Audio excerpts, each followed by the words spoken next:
და კიდევ ერთი საინტერესო თემა გაკოტრების გამარტივებული წესი ეკა კონკრეტულად რა იცვლება ახალი რეგულაციების მიხედვით. ლევან, ცვლილებების მიხედვით გაკოტრების საქმე რამდენიმე წლის ნაცვლად 3 თვეში დასრულდება. გამარტივებული წესით გაკოტრების დროს მმართველის დანიშვნისთანავე 30 დღის ვადაში ონლაინ აუქციონი ტარდება და ქონება გასაყიდად ნახევარ-ფასად გადის. პირველი აუქციონის ჩასვლის შემთხვევაში ისევ 1 თვის ვადაში ინიშნება მეორე აუქციონი, სადაც ქონების ფასი უკვე მე-4-დან მცირდება. გამარტივებული პროცედურის მიზანი გაკოტრების წესის საჯარო და გამჭვირვალობაა. გამომცემლობა სამშობლოს სართვის 2 და კახეთის ენერგოდისტრიბუცია სამივე კომპანია ამჟამად გაკოტრების რეჟიმში მუშაობს. ეს პირველი ობიექტები იქნებიან, რომლებიც გამარტივებული წესით გაკოტრდებიან. რამდენიმე წლის განმავლობაში დროში გაწელილი პროცედურების ნაცვლად სამივე კომპანიის ლიკვიდაცია მაქსიმუმ 3 თვეში მოხდება. ამ ეტაპზე კანონის თანახმად აღნიშნული შეპსების დირექტორებს შეწყვეტილი აქვთ უფლებამოსილება. შესაბამისად შეპსის დირექტორების ფუნქციას რეალურად ასრულებს გაკოტრების მმართველი, ანუ ახსნების ეროვნული ბიურო. და როგორც გითხარით, დღეს მიმდინარეობს სამქონების შეფასება, მხოლოდ იმიტომ რომ გავიდეს ეს ქონება აუქციონზე და ამოღებული თანხით დაკმაყოფილდეს კრედიტორები, რომელიც თქო დამტკიცებული იქნა სასამართლოს მიერ. გაკოტრება გამარტივდა ახალი პროცედურების სამართლებრივად გაიწერა. მას შემდეგ, რაც სასამართლო გაკოტრების ფაქტს დააფიქსირებს, ობიექტზე გაკოტრების მმართველი ინიშნება. ძველი წესების მიხედვით გაკოტრების მმართველს კრედიტორთა საბჭო ირჩევდა თითქმის ყველა შემთხვევაში. გაკოტრების პროცესში დროში იწელებოდა, რადგანაც გაკოტრების მმართველის ანაზღაურება პროცესის ხანგრძლივობაზე იყო დამოკიდებული. ამის გამო კრედიტორებს წინასწარ უწევდათ გარკვეული ხარჯების გაწევაც.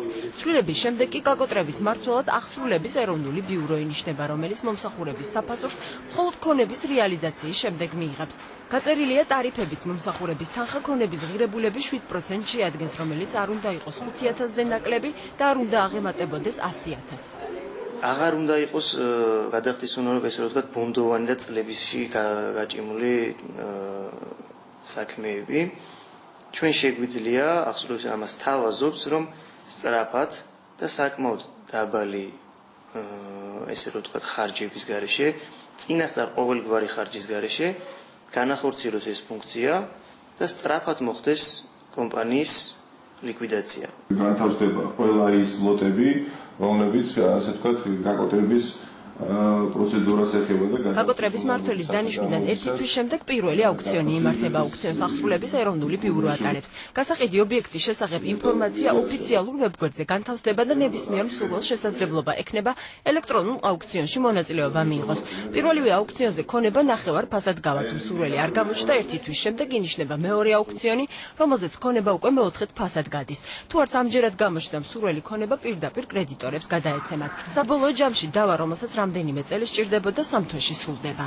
ადრე ტარდებოდა აუქციონი მხოლოდ იმ ოფისებში, რომელზეც გაკოტრების მმართველი გადაწყვეტდა და ცნობილი ხდებოდა ძალიან ვიწრო წრესთვის.